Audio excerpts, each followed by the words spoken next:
Alright, ladies and gentlemen, the last topic video I did was ranking the worst songs of all time. I had these motherfuckers over here send me in the worst songs that they could find, and it was a pretty miserable experience. Now, I thought I'd do something that is very different, that does not revolve around viewer submissions, that does not revolve around people finding music for me.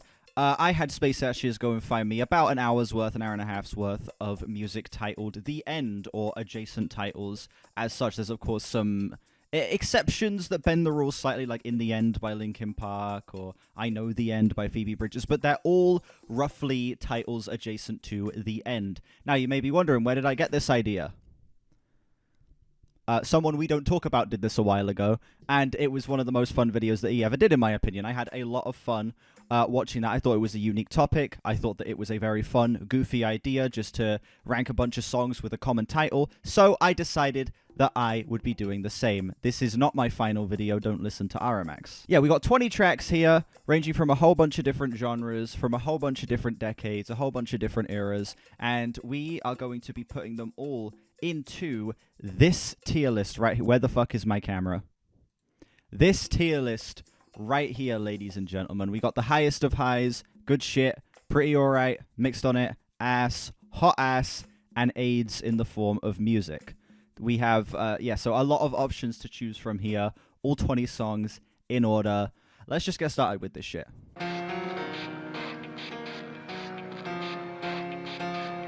Alright, up first we have what I think is the biggest song on this entire list. I don't think there's any song on here that would even come close to this. We have In the End by Linkin Park. Copycat, but okay, my whole channel is just a copycat. Get used to it. It starts with one thing, I don't know why. Watch you go. I kept everything inside it. Listen, you may they may be dark, they may be edgy, they may be a little silly, but those first two albums are slappers, heaters, some of the best that nu metal has to offer, man. Those first two albums are pretty fucking incredible, honestly, and I'd even go as far as to say A Thousand Suns is a great album as well. I don't like anything else I've heard from Linkin Park. I think that Minutes to Midnight is kind of more like Midits to Midnight, but there's three Linkin Park albums that I can confidently say I love. It doesn't even matter. One thing. Hold on, I gotta get this shit up. This is like better than the actual song. I need to show you guys this. It starts with one thing. I can't unsee this video over this shit.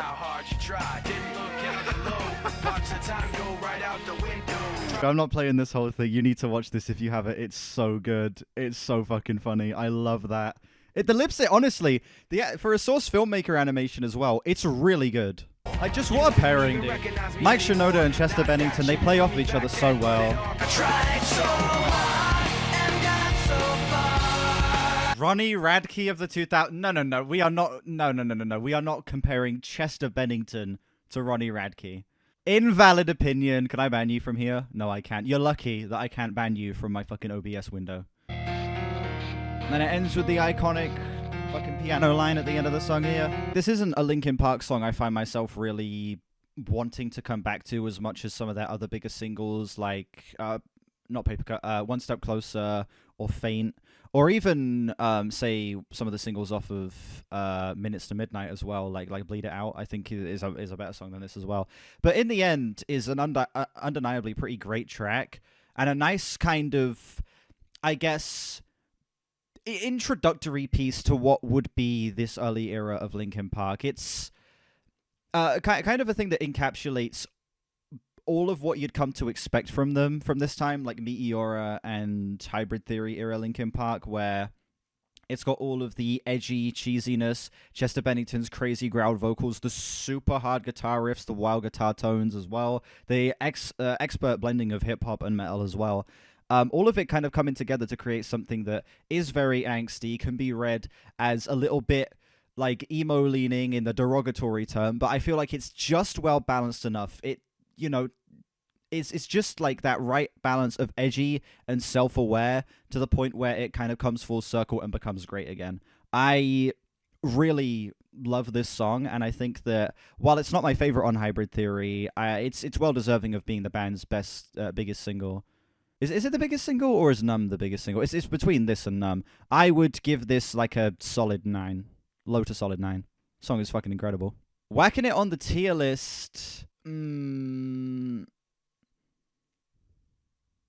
Fuck it, I'll put it on the top tier. I think that this is a great way to start, honestly.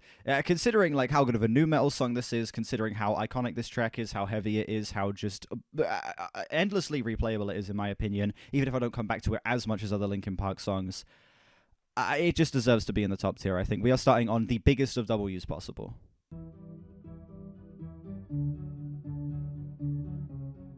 Here we go, ladies and gentlemen. It's the song. Fucking, this is the end. This is the one that everyone's waiting for, and we're getting it this early. This is the end, beautiful friend. Can you picture what will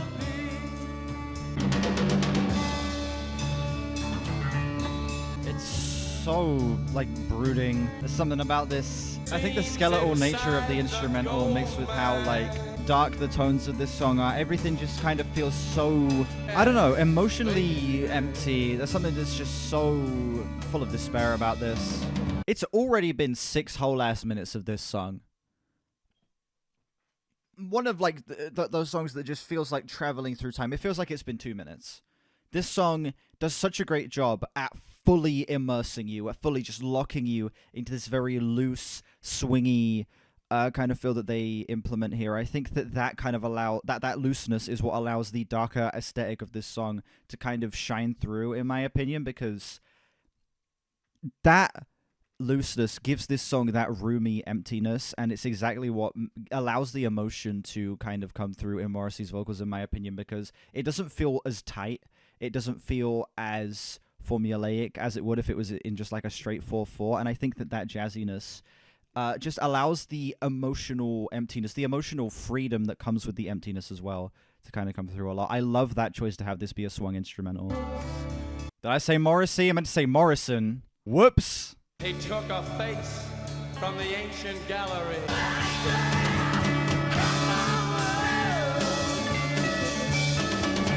10 out of 10. Absolutely. This is one of the best album closers, like, ever.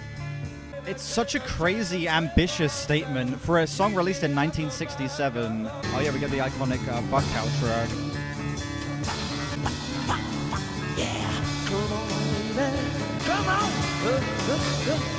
Yeah. It's absolutely fucking wild. This is the end. This song is not only a crazy song for 1967, something that is this ambitious in length, that is executed to that level of perfection, that feels like kind of a precursor for what would become a lot of prog and post-rock moving into the 70s and 80s. This song does so much with such a raw recording, with so little elements actually being implemented here, but just masterful songwriting, incredible structuring, such a great sense of pacing as well. That loose, swingy instrumental that gives way to these massive, cacophonous, explosive moments that feel like the equivalent of like fucking bombs going off in the middle of this track. It's so eerie, it's so creepy. There's something about it that feels so emotionally drained with just these massive explosive outbursts. And it's that tone, it's that very specific way that they execute this, with these very moody guitar tones, with this very spacey atmosphere that lets every single element have so much room to breathe, so much room to just kind of fill out this mix. I only am really more impressed by this song every time I hear it. Of course, me being a massive Swans head, having just gone through the Swans discography again, it's so easy to see how this would be a massive influence. Morrison, in particular, would be a massive influence on someone like Michael Gira, vocally, kind of bringing that same deadpan, dry, just dejected energy that I feel like Michael Gira brings to a lot of the, like, mid-pre-hiatus era Swans albums, like, something like Children of God, all the way up to, I'd say, like, The Great Annihilator. I am absolutely fucking in love with this track. Yeah, I have a full video on this album where you can see my full first reaction to this song. I don't know if it was my first time hearing this song in that video, though. I forget. But yeah, I have a full first reaction to that video. Go watch that. That is from what I remember, that was a very fun reaction, and I'm glad that was turned into a video. But yeah, this song, it easily finds itself up in the highest of highs. It's like fucking incredible. 10 out of 10. It's going to be difficult to find a single song on this entire list that even comes close to beating that. That was fucking immaculate. Whoa! All right, now we're dipping into territory that is probably not going to be anywhere near as good. We have The End by Lil Uzi Vert and Baby Metal.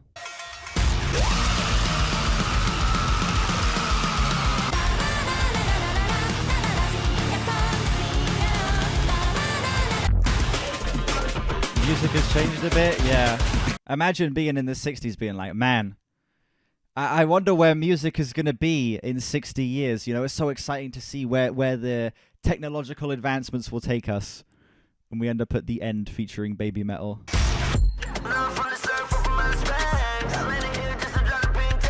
This is like the complete fucking opposition of the previous song. It's like a 3-minute track that is so overstuffed. The mix is so packed and dense. It feels like it's fucking crushing my head. It's so overblown. There's no sense of pacing or subtlety to any of this.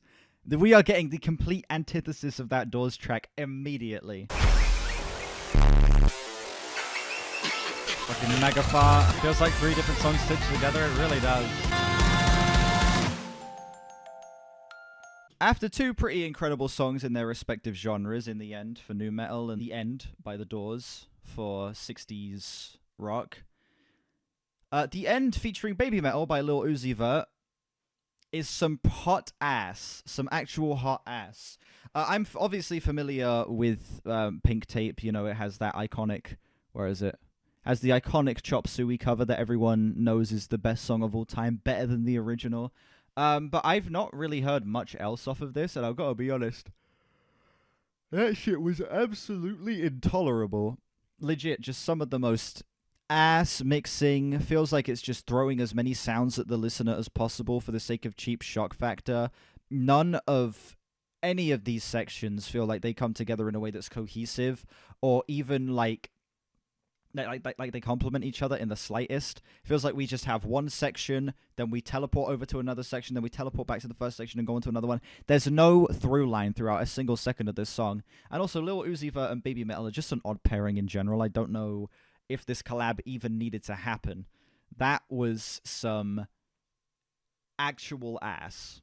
It's for that reason that I give this song a low 2 out of 10, and it finds itself in the hot ass category. That was pretty fucking bad.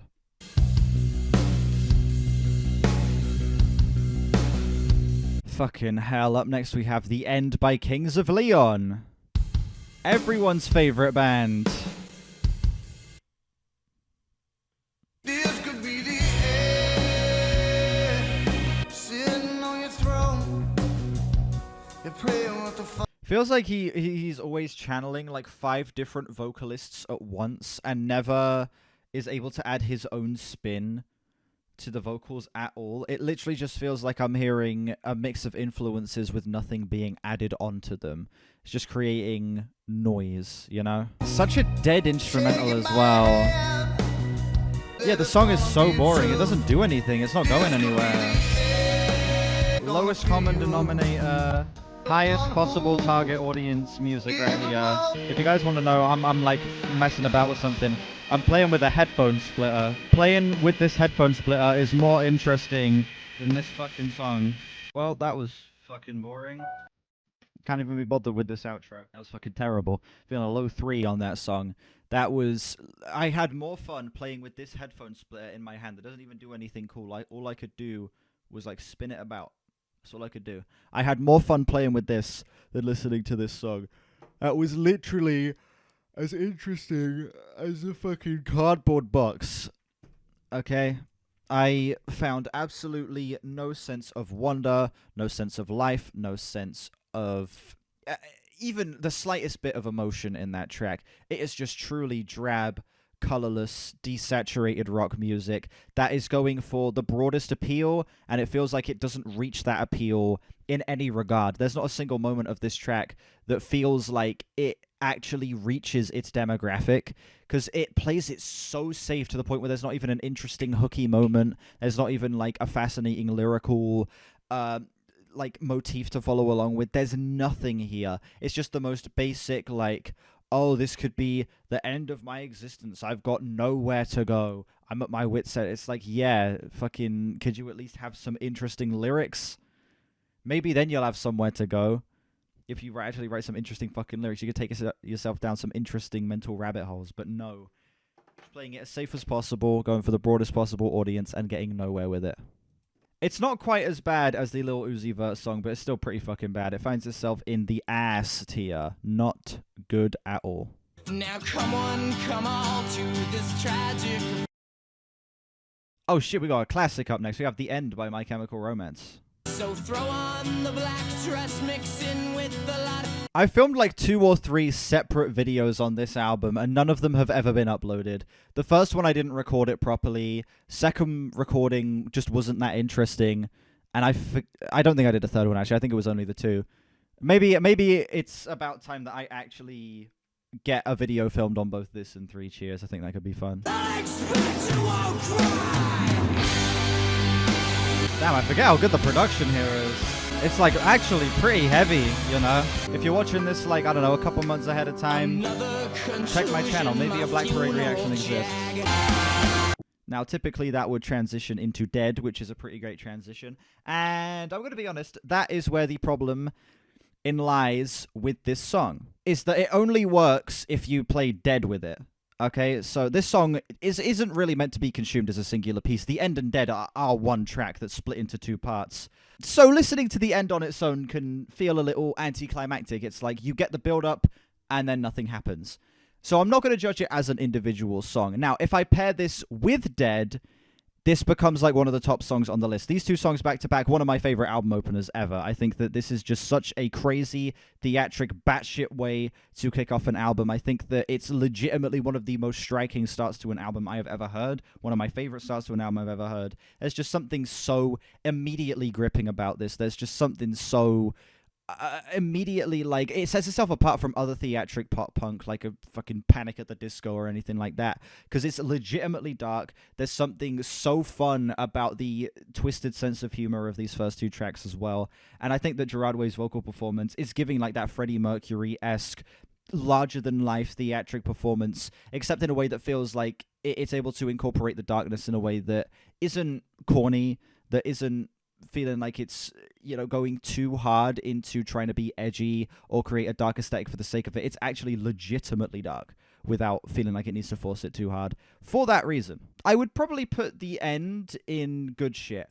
I wouldn't put it any higher because on its own, you know, it doesn't really work. But were we to be pairing it with Dead, it would be up here. But on its own, it goes in good shit. It's a fucking fantastic track. It just needs its counterpart to be put up in the highest of highs, in my opinion.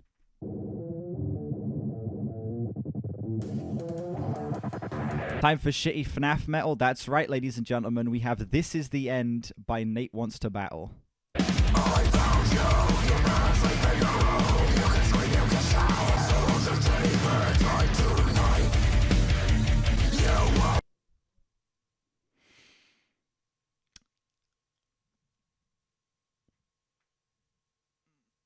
Okay. FNAF metal indeed. Wow. Wow.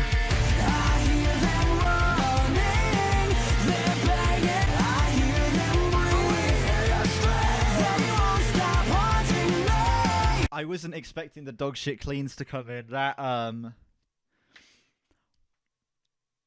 caught me off guard. Wow, this is horrible.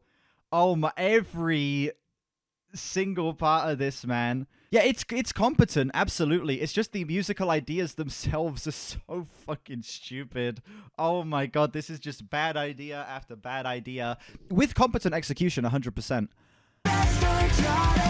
That's right, just like this song. Dog shit breakdown, kill me.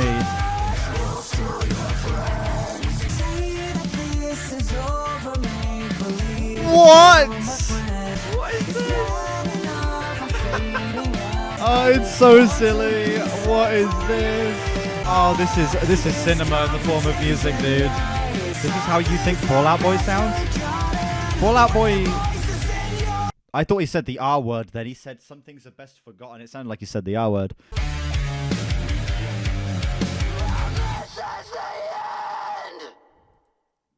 Wow, ladies and gentlemen, we have our worst contender. This is the worst one so far. GG's Nate Wants to Battle, creating some shitty YouTube metal that is about Five Nights at Freddy's. And it has edgy Five Nights at Freddy's imagery, like holding your teddy tight because there's monsters under the bed. And it's being presented in the most fucked up, twisted, disgusting way. And it's fucking FNAF lore. It's FNAF lore. This is the type of shit that I sit here and I laugh at it. I take the piss out of it, but why the fuck did I say that? I take the piss out of it. But in actuality, it's upsetting that this exists. Legendary Spotify search pool, honestly. This is cinema in the form of music. I don't know what the target audience for this is. No child is going to think this is cool. Like, no adult is going to think this is cool. Most teenagers, like people my age and like a little younger, aren't going to think this is cool. There's nobody I think that this could really appeal to. The metal is too heavy for children to like it. The lyrics are too corny for like teenagers and adults to like it. Even FNAF fans, man. I couldn't see FNAF fans even finding this shit tough. I think that this, across the board, is an absolute L. There's nothing here that feels like it plays to any target demographic at all. It's doing both things poorly. It's for that reason that we have our first AIDS in the form of music. GG's Nate Wants to Battle. GG's. Listen, no disrespect to Nate Wants to Battle. From what I've heard, he's actually a pretty like cool content creator and he's pretty chill. That song was kind of dog shit though.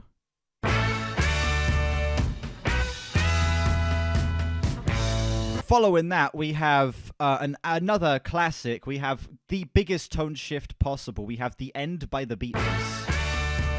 Oh yeah! All right!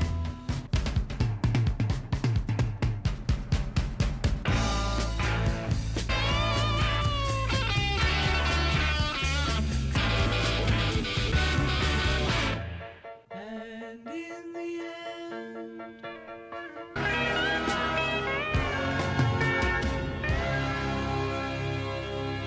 Yeah, the song's great.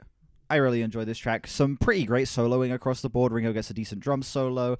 The guitar licks are pretty wild across this. Lovely touch of piano at the end there. The vocals are absolutely glorious across this one. You get some fantastic harmonies. I love what Paul McCartney does on this track, particularly towards the beginning where he gets to do some of his shouty shit. I love shouty Paul McCartney. Everyone knows this by now. Yeah, this song's great. Fantastic closer to Abbey Road. It's like a high 8 to a low 9 for me. The song's pretty fucking fantastic. Good shit. I just wish the song was a little bit longer, to be honest. That's my only real complaint about this. This one quite handily finds itself up in the highest of highs. It's, you know, it's a song from Abbey Road. What did you expect? This shit is pretty damn peak. It's a good ass song. Great send off for the band. Good shit.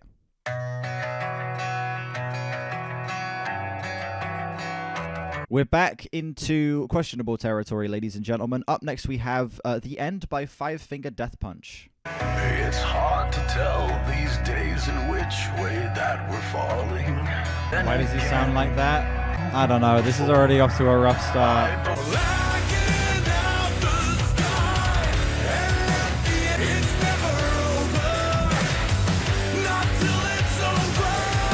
Why is this being presented as like the craziest line ever? The emphasis put on this line specifically, and it's just the most like no shit statement ever. It's never over, not till it's over. It's hard to fathom just Oh, what is this? It's hard to fathom. Shut the fuck up. Spiritually Israeli Michael Jirush. Oh, shut the fuck up. That doesn't make any sense for this. Like, that doesn't fit at all, but that as a comment is fucking gold. That is comedy. It feels like he's trying to do a Corey Taylor thing with his vocals, and he's not coming anywhere near to the level of, like, prowess or power that Corey Taylor has. the end. Dragging in its 3 minutes, yeah. The fucking bell at the end, Jesus Christ. It was fucking rancid. Vocalist window dressing as Corey Taylor.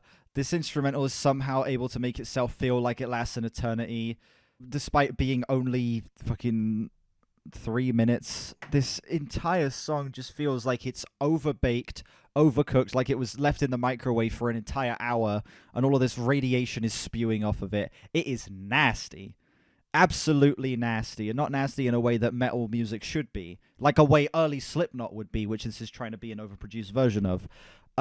Yeah, This does not reach the grandeur. This does not reach the immense epic highs that it's trying to at all. And instead feels like a song that is, again, window dressing as so many other things and doesn't do any of those styles with a modicum of taste or style. This lands itself down in the hot ass category. I'd give it like a high 1 to a low 2. It's not necessarily at the AIDS in the form of music level like the FNAF song, but this is, yeah, this is bad. This is really fucking bad.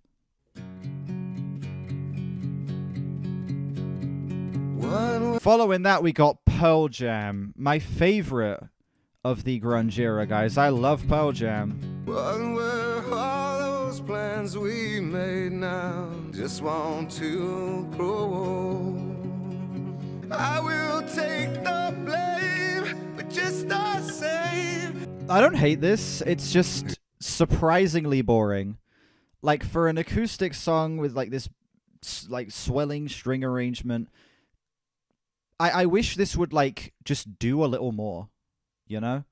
I wish this song would go a little bit harder on either the emotion or on the kind of swelling of this instrumental. It feels like it's kind of honing it back in both regards, and I'd like to see the song let loose a little bit more. I don't hate this though, it's fine. My dear, the end. The End by Pearl Jam is a shockingly boring track. It's not offensive in any way, and I'm kind of disappointed by that. I wish this song would go just harder in any regard. I wish it would either lean into the emotional lyrics a little bit more, into Eddie Vedder's emotional performance a little bit more, or into the more like swelling moments of this instrumental a little bit more. I felt like the strings could have been so much more of a grand presence here that made this song feel like this actual epic conclusion. I'm guessing this is the final song on this album, right? Yeah, it is. It's the final song of this album. This could have felt like a truly epic conclusion, but instead it ends up feeling like a bit of a wet fart. And not a wet fart that's like particularly noticeable either, like a silent wet fart. So like, you know, nobody else hears it, but you can feel it, you know? And smell it. That's how I would describe it. That's the worst fucking analogy ever. What am I talking about? To put it simply, this song's boring as shit. I've at least found all of the bad songs to be more interesting than this, you know? I would put this up in the mixed on it tier. It doesn't do anything bad. It doesn't do anything that I can say is all that even interesting in its bad moments. It's just like okay in the form of a song. It's like meh. It's fine. It didn't do anything notable. It didn't do anything I'd say is notable of even like as much ramble as I've given it up to this point. It's just meh.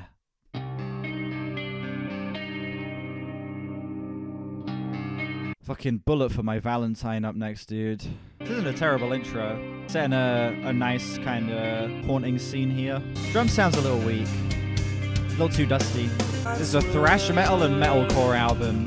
From the guitar tone, I can actually feel a little bit of thrash metal. It reminds me a little bit of like some of the slower moments on like a Metallica or an early System of a Down song or something like that. I could, you know, with the guitar tones, I can kind of see it so far.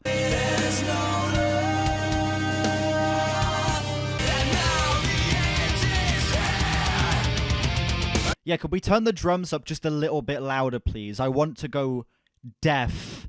Why are the drums A, so clicky, and B, so loud? These guitars have no fucking room to breathe at all. They're being suffocated under how fucking loud the drums are here.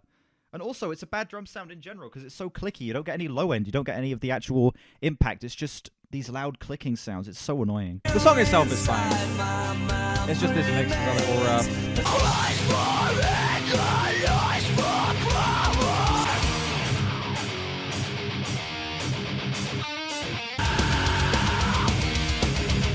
Okay. It's a little basic, but it sounds nice. Can't complain too much. I just don't see a universe in which this needs to be 7 minutes. Like, it also takes itself a little too seriously, in my opinion. I'd like this to kind of lean on its more goofy aspects and not take itself quite as seriously. I feel like that would make a much more enjoyable experience. This is easily the worst song on the album. Yeah, the conclusion was a little whatever, just this very slow fade. I'm not crazy on it. This whole song I'm just not crazy on. It's not bad necessarily. I will say now it's a flat 5.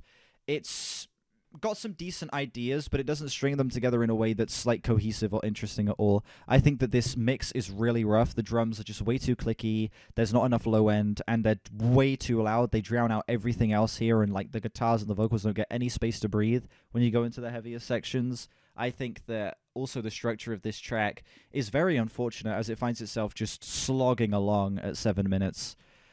The ideas themselves are interesting, though. There were multiple moments that I think sounded fucking fantastic, like that build up into that chugging section where it kind of moves at like a much faster, much more easy pace. I found myself just falling in love with the song in that part, as it was a little basic, but still it showed that the band have a great ability to riff in a way that's very interesting. It found the mixing getting a little more well balanced, and also just on the whole, I found the like the pacing of the song to actually like move in a way that was super satisfying there. And also I will say, like, the guitar tones and all of the actual individual elements of the song besides the drums, I'd say, do sound pleasant. I think the vocals are sweet. I think that the guitars, again, have kind of like that nice like Metallica influence to them, especially in the parts like that are a little cleaner. You could definitely see some parallels between like some of the cleaner guitars on like Master of Puppets and stuff like that. All of that combines to make a song that I think is perfectly meh. It's not bad. It's not good. I am purely mixed on it. It is a flat 5. It is just... I don't want to say it's unnotable. I'd say it's definitely still a notable song. It's just that it kind of lacks anything much in the way of like distinct positives and like, well, not distinct positives and distinct negatives. Like, it doesn't really sway either way too hard. It's kind of like the perfect balance of the two, and it's not a song I'd see myself really interested to return to unless I was listening to this album in full.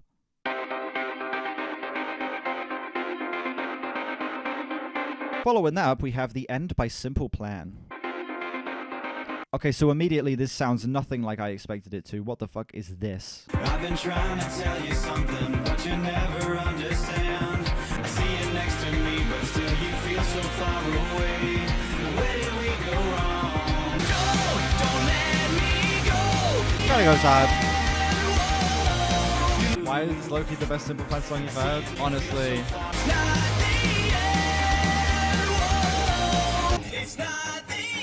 I mean, like, this song's listenable, but it's just so fucking boring. It kind of finds itself in the same category as the previous two, in my opinion. In fact, I'd say I'd probably put it in the exact same tier as the previous two, just being mixed on it. It's fine. It's like a high 4 for me. It just doesn't do anything all that interesting, and or any of like the moments that I found myself enjoying the first time around, when they get repeated, I'm just kind of like, oh, that really only worked for the first time, where I was like, oh, hold on, we get something decent here. And then it's like, wait, no, this is actually just kind of plain and uninteresting. It's not bad necessarily. I wouldn't say it's terrible. It just, again, is a very uninteresting exploration of both the electronics on the verses and the pop-punky chorus. There's nothing here that feels like it's doing any of those styles with any sense of like wanting to do something new. It just wants to play it safe and doesn't really like lead to any like notable results. Nothing stand out bad, nothing stand out good, just an all-around boring song.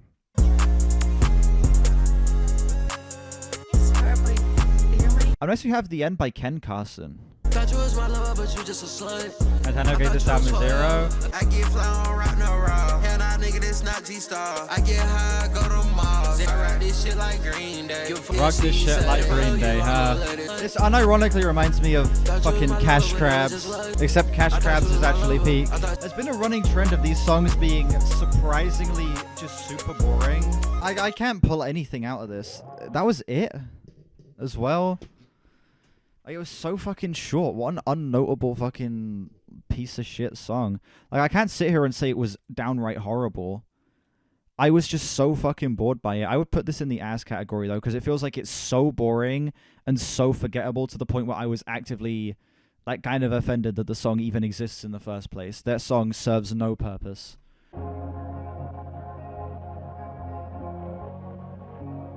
Up next, though, we do have some Phoebe Bridgers off of Punisher. I Know the End is the name of this song.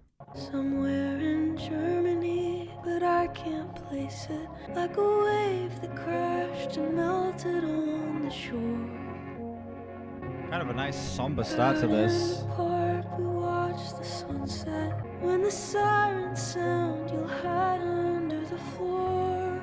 It's nice to get a song here that legitimately feels like it's actually saying something. Like it actually has a purpose behind everything that's happening. Like there is a greater meaning to everything going on here. It's actually nice to get a song that's well groomed lyrically and musically after the slog that has been the past however many songs since the fucking Beatles track. Scream along to some America First rap country song. Hanging low, or find a new place to be from. A haunted house, the end is here. Oh my.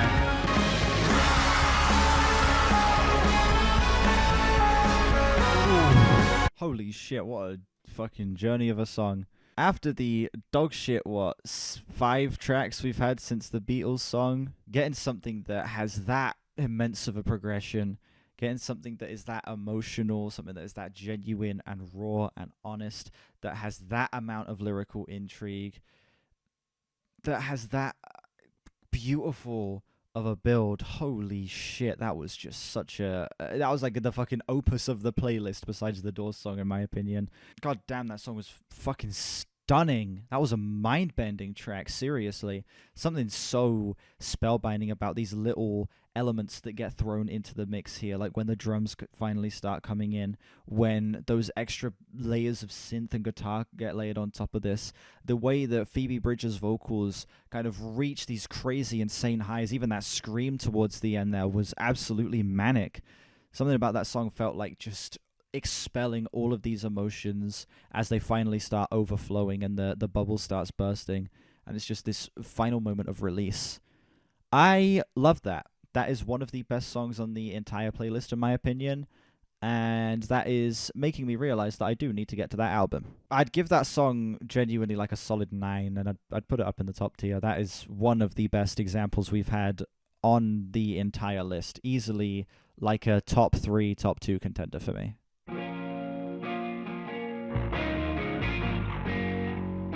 Till the End by Motorhead. Now, this is Motorhead, so the likelihood of this being good... When did this come out, actually? 2015. So this isn't going to be good, because it's 2015 Motorhead. However, we're going to give it a try anyway. Oh, Lemmy had cancer amongst other illnesses while recording this. Damn. Okay, respect.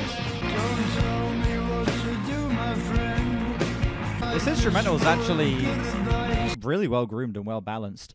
A lot of older bands like this, when they, go on to like their later eras with like, releasing music within like the 2010s or even the 2020s, can tend to get very overproduced, and like they just try and make their shit as loud as possible, and it loses all of its balance. But this instrumental is nice. It's gliding along very smoothly. Everything here feels like it's maybe a little loud, but I don't know. I don't mind it too much. Lemmy's vocals are rough though. But again, I can't hold that against him.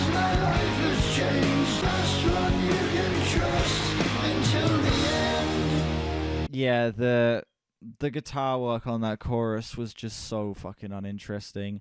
You just get these big, like, blasts of a single chord, whilst Lemmy's unfortunately very rough vocals kind of take a very unflattering turn on that chorus as well.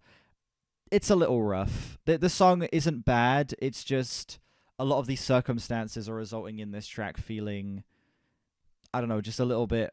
Not necessarily like a tough listen, but there's some elements that I feel like could be a lot better about this. It's better than I was expecting, though. It's way better than I was expecting.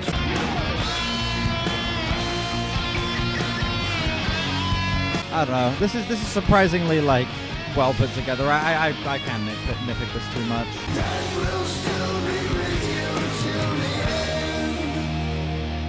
The track legitimately feels like an actual swan song for the band. It feels like it kind of has the emotional weight of a final goodbye from Lemmy, essentially, as this instrumental is so slow, it's so epic, the production being as thick and as grand as it is as well. These lyrics kind of feeling, no matter what you do, keep this singing in your head, let that be the thing that stays with you until the very end. Like one last bit of wisdom being bestowed upon the listener. It's quite genuinely heartbreaking. Lyrically, and also I will say that while Lemmy's vocals are rough, I think that rough vocal performance adds to the statement of this track being a conclusive moment for the band. And I will say they more helped this track than hurt it, even if I do still think that this song has its rough aspects. I think it does drag a tiny bit. Lemmy's vocals, while I think they fit the song, are not all that pleasant.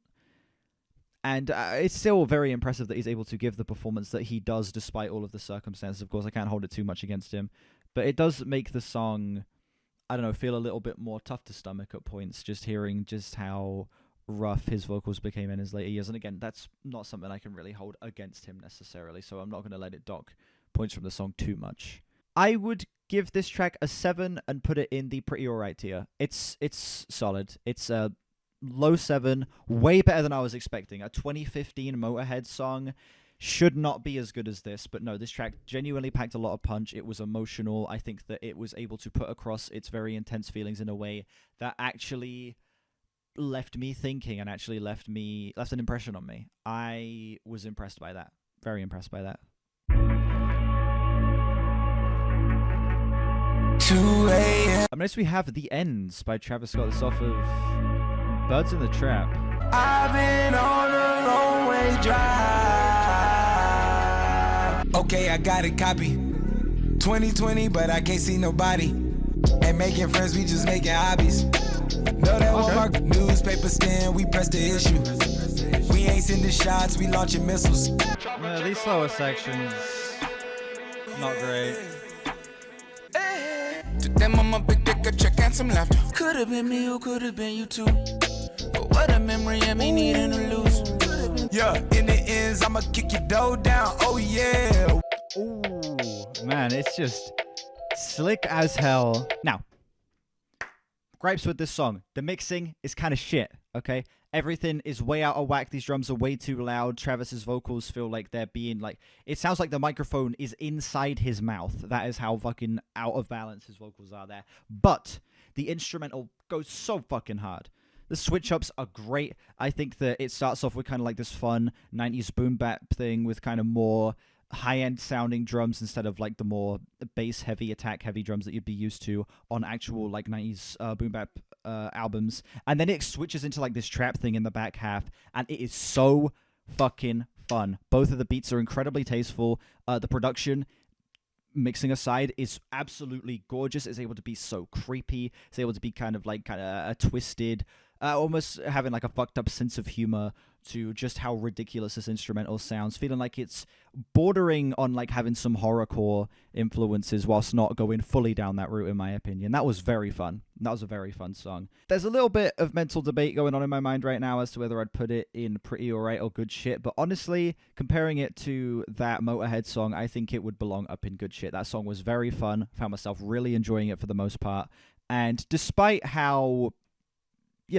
much I have my issues with the song, I'd say the good way outweighs the bad. And I'd see myself coming back to this, and it has me actually interested to check out this project if, the beat switches and Travis Scott's charisma is going to be as high as that on the rest of the project.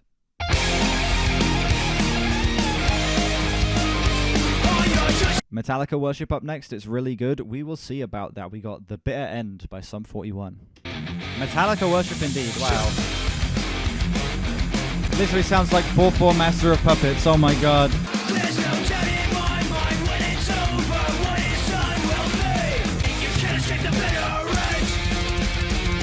All your choices chosen, you've got no say, your decisions made. It's all the vocals that are the problem here for me. I'm not too averse to this being like a Metallica ripoff track, because I know Sum 41 have massive Metallica influence.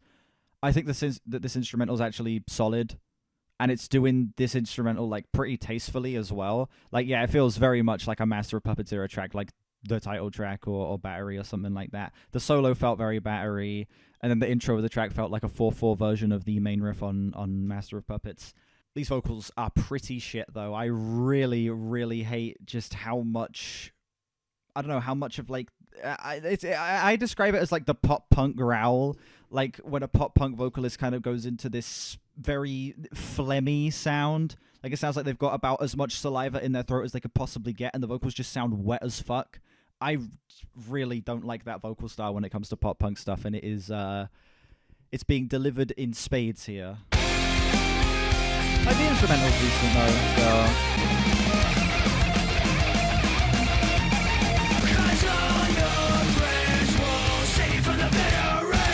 It's very evident that they're just, like, not taking this too seriously, just having some goofy fun with it. Like, the attitude is right, in my opinion. I think that them just doing this thing that's as goofy as it is, it's very evident that they are just having some dumb fun, so I can't complain about it too much. My main problem is that these vocals are just doing, like, the pop-punk growly thing where you get, like, as much saliva in your throat as possible, and it makes your vocals just sound as wet as possible. It irks me a little bit. It bugs me, rubs me the wrong way. I just don't like that vocal style when it comes to pop-punk adjacent stuff, and they're obviously doing more of a metal thing here. They're making a thrash track. It's a pop-punk band making a thrash track, and I think that they execute thrash well. It's derivative of Metallica, but it feels more so like a tribute and an homage, however the fuck you say that word, more so than it does just blatant ripping off. It feels like them sending a love letter to Metallica more so than it is, hey, we're just going to do that, you know? So for that reason, I appreciate it. I shouldn't really let the vocals be as big of a factor in my feelings on the song as they are, but they are a pretty decent factor. It takes something that would go into pretty alright and brings it down to me being mixed on it. I think that the vocal performance really does, like, screw over the entire rest of this track. It's just so unflattering, and it just left a very sour taste in my mouth coming out of this song, and that was kind of the big thing that I remember, as opposed to all of the good shit that should be the thing I remember, you know?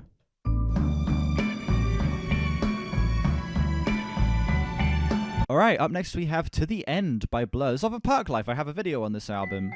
This is an album where my opinion shifted pretty drastically. When I first listened to it, I thought it was really fucking boring. The most uninteresting album ever. I gave it like a 4 out of 10. And then on my re-listen before the video came out, I was like, wait, hold on, this album isn't actually that bad. It's okay, it's like a 6. So I'm interested to come back to this song. I've not really re-listened to this one in particular since those listens of that album. So we will see how this one has shifted in terms of my opinion. Well, you and I collapsed in love. Kind of sounds like a Gorillaz song for some mysterious reason. I'm going to take Gorillaz over Blur any day.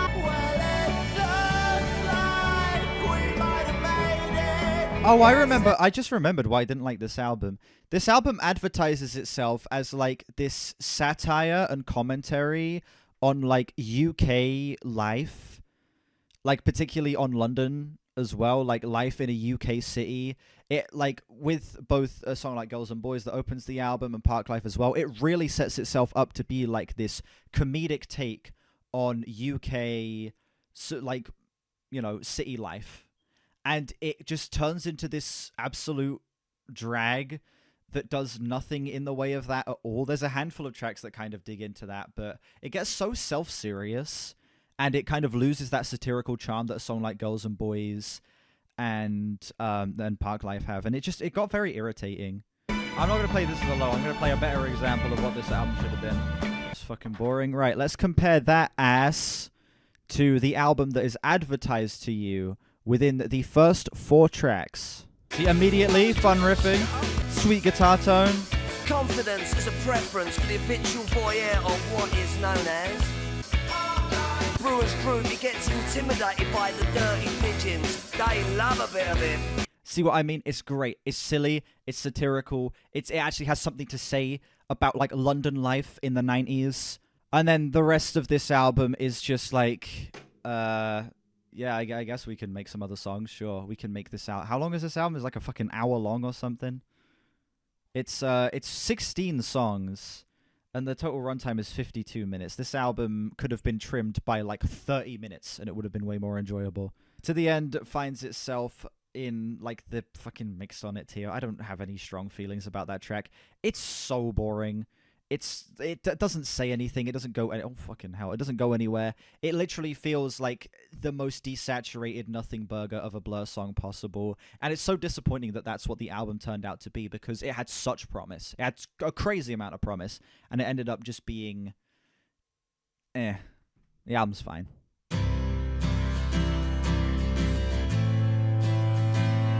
Up next we have In the End by the Cranberries. In the end.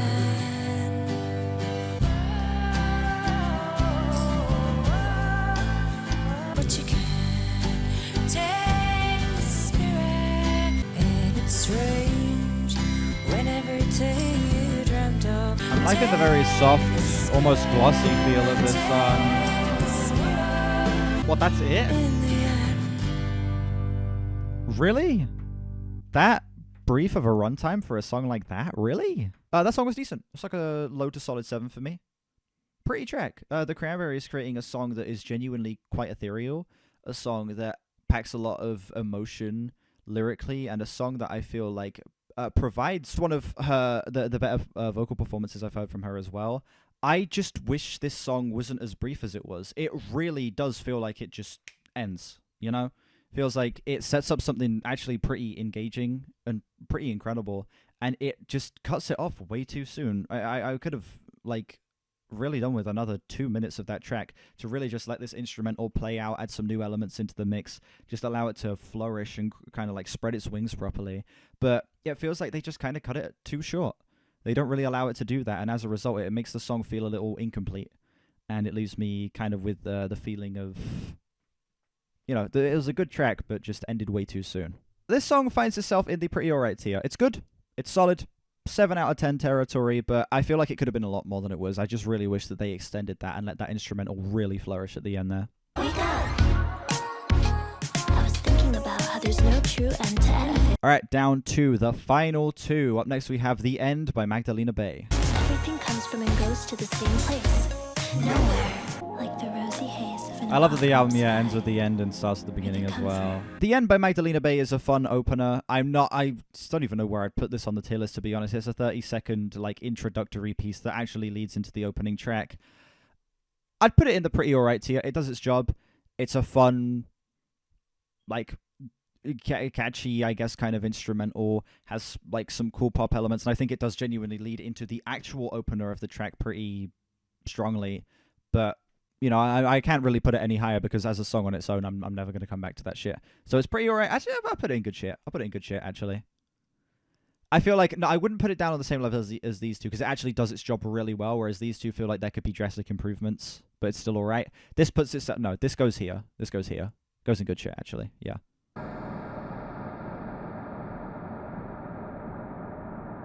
Alright, to finish us off, ladies and gentlemen, the final piece of this 20-track playlist is a 15-minute epic, The End by C418.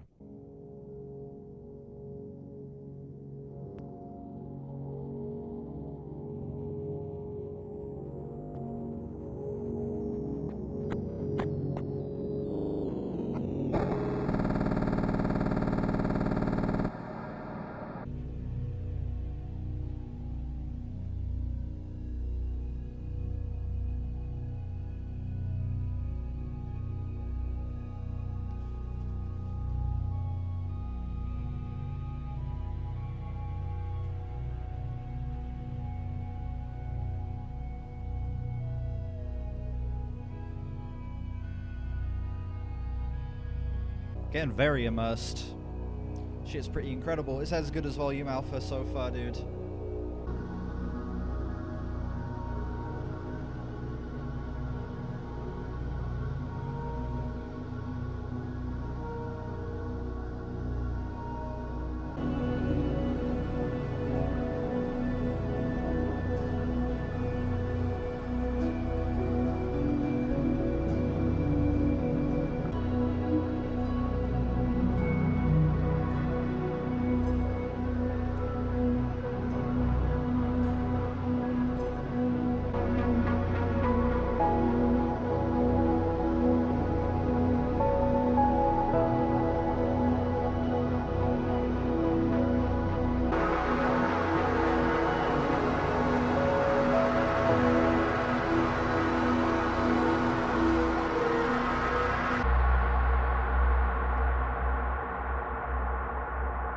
Fucking hell.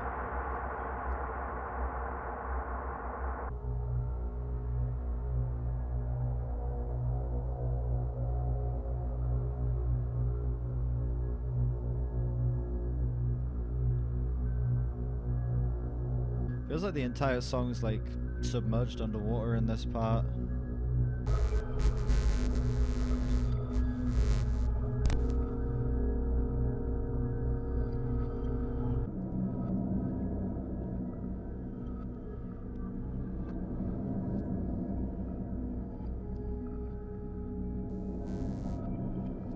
I'm gonna let you guys choose like an aggregate winner in the Discord, and I'm gonna pick my favorite to go on the tier list. So I'm gonna put a poll up after this track for you guys to vote in the Discord, and then let that go while I talk about what my favorite, like while I rank all the all the songs.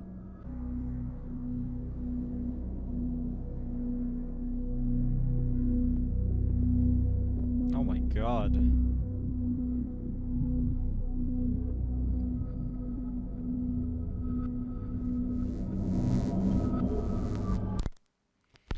An incredibly relaxing track. I don't think it carries as much weight as other tracks on this album that I've already heard, like Tazwell and Aria Math. I think Tazwell is my favorite C418 song, absolutely, and Aria Math is up there within my top 3 or top 2. I feel like this one is a little more sparse. I feel like this one doesn't quite carry that same overwhelming emotion that I get from songs like Aria Math and Tazwell, but it still is a powerful, powerful statement. Holy shit.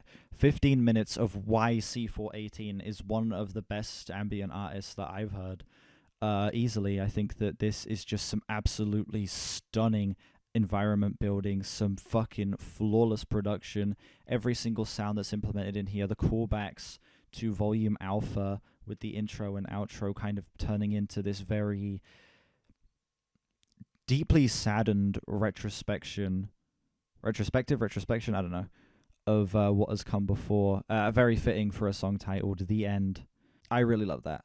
I think that did its job basically perfectly, and the only... I don't even have any complaints about it. It's a high 9. The 15 minutes absolutely fucking flew by. An incredible ambient piece. Ridiculous. Absolutely fucking ridiculous. Good shit right there. Good shit.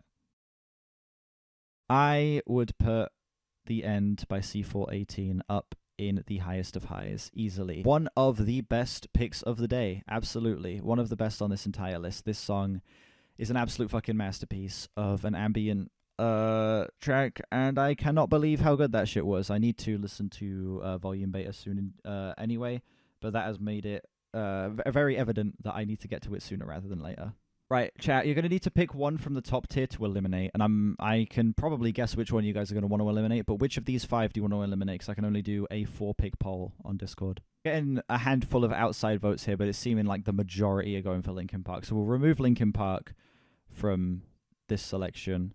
The poll is now live in the Discord, and now it's time for me to rank all of the songs myself. Coming in last place, the only one to find itself in AIDS in the Form of Music, is the NateWantsToBattle. This is the end fucking FNAF track. That was some absolutely ass Five Nights at Freddy's metalcore that I never want to listen to again in my life.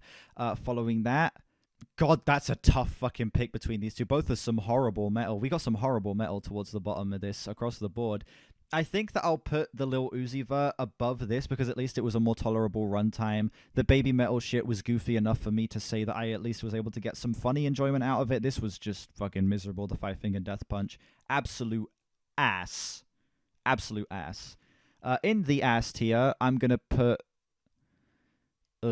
The Ken Carson was shorter. I'll put the Ken Carson above the Kings of Leon. The Kings of Leon is just boring, way too drawn out, doesn't do anything interesting. The Ken Carson at least has some like eyebrow raise moments that I can sit there and be like, huh? What? And it's also incredibly short, so, you know, I can't complain too much about that one. At the bottom of the Mixed On It tier, I think I'll keep the Blur at the bottom. After the Blur, I'm going to go Simple Plan. Then I'll put Bullet for My Valentine. Then we'll keep the Sum 41 there.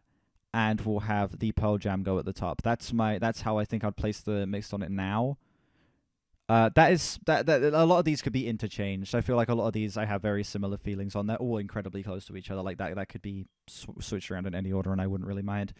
In the Pretty Alright tier, I would put the Cranberries slightly above the Motorhead. The Motorhead is the one out of the two here that actually had some glaring issues. The Cranberries was more so, it was just like a little too short. That isn't like a glaring issue necessarily, but I do feel like the song felt a little unfinished due to that. But the Motorhead had a lot of actual issues with the music on display there, so that's why it finds itself below the Cranberries. Good shit. We'll keep the Magdalena Bay in last place. It is, of course, just a 30-second opener.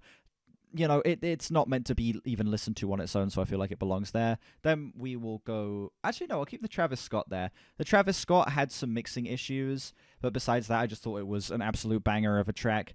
And despite the minor gripes I had with it, it was pretty fun. And we'll keep the My Chemical Romance there because when paired with Dead, it is like one of the best album openers in my opinion. And even without Dead, it's still just a fun track that, does the Queen theatrics in a way that's a little darker. And I just find that track endlessly fucking enjoyable. Now for the highest of highs. Coming in last place on the highest of highs, we'll go Linkin Park. Great track in the end, fantastic song. But Linkin Park have better singles on this album, especially, tracks like Paper Cut and One Step Closer. It's not the best Linkin Park song, though I still think it is a pretty incredible track. After that, I'm going to go with the Beatles. The End is a great song. The End is a fantastic song. Great way to close out Abbey Road. Just not my favorite Beatles song, and a far cry from my favorite track on Abbey Road. It's got some great soloing, decent drum solo from Ringo, great guitar licks, fun piano at the end. I think the vocals across the board slap. So it still finds itself in the highest of highs. Just not my absolute favorite of the bunch. After that, we'll go Phoebe Bridgers, just below C418. The track that surprised me the most on this entire list, a song that had an absolutely beautiful build, some of the most real, genuine, gut-wrenching lyrics out of any song on this entire list. This song is making me realize that I need to get to this album, even though it's a little older. I need to get to this one desperately. This shit was peak, and it convinced me that album is a must-listen for me. Then we're going to go with the C418, just an incredible 15-minute ambient composition. Not even my favorite C418 song on this album, and it still finds itself in second place out of everything on this list. Beautiful shit, masterful, so immersive, 15 minutes absolutely fly by. And then the Doors Sweep, okay? It's literally, it is the song on this list. Fucking, This Is the End. What other song was going to come in first place? One of the best songs of the 60s, in my opinion. An absolutely fucking masterful, ambitious album closer that I can't really think of anything like this that kind of feels like a precursor to a lot of the prog rock of the 70s and moving into like some of the post-rocky stuff of the 80s. Had lots of clear influence on so many bands. For me, the big one I'm going to pick out is Swans. Just an absolutely incredible, murky, very melancholic song that uses its space and its very loose, swingy instrumental incredibly. Such a great build. Jim Morrison's vocals are angelic, heavenly, despite being as dejected and as empty as they are. This is one of like the best songs of all time. Nothing else on this list was realistically going to top it. That is like one of the best songs ever made right there. All right, now let's check the winner of the Discord poll. 13 votes are in. Is there a way for me to close the poll? Well, 13 votes are in. The winner of the poll, based on the people who have voted thus far, is The Doors. Makes sense. Phoebe Bridgers got 0 votes out of the 13. C418 and the Beatles both got 3 votes. But The Doors, it's a pretty obvious winner. I feel like it was a little unfair pinning The Doors up against anything else. The only thing that had like a shot of winning this was like the Beatles or maybe C418. I genuinely did not think that anything else was even going to come close to The Doors. So yeah, Discord W. Well done everyone for letting the right one win. Yeah, that is it, ladies and gentlemen. Thank you all so much for watching this video. Let me know what your favorite song titled The End is down below in the comments, how you would rank the tracks on this playlist. If you're up for the challenge, it's 20 songs. It's a lot to go through. But yeah. You can find reactions to some of the albums on this list on my channel. I have a live reaction to The Black Parade, my reaction, and re-reaction soon to Abbey Road by the Beatles. You can see my reaction to that Doors album as well. Also Park Life by Blur. Yeah, you can see my reaction to a handful of the albums in this video. You can find them somewhere on my channel. I'll probably link them in the description as well. Thank you to Space Ashes for editing this video. I greatly appreciate it. Check out my other topic videos in a playlist somewhere around here. And yeah, I will see you all whenever I next stream or upload. Bye-bye.